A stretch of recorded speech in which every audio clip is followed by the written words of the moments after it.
This is part 7 and I made an hamburger. Me too. Tapos nakakita siya fire extinguisher. Fire extinguisher! Kahapon kasama ko ito na malingki. Sabi pa niya, Ba't na yung toothpaste mo? naiya ko doon sa ano. Ba't na toothpaste mo? Ano yung isda eh? Almasan. Ano? Sabi pa niya gano'n. Guys, look. Boy, this cuckoo. Sabi ko, may mga sasakyan mo pumuntak buwan. Nakita ko yung sinimay nakapamewang siya. Oo, nakapagibang. Sabi ko, ano Tapos may nakaganon pa siya.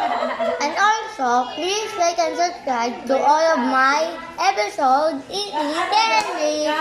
And also, please like and subscribe.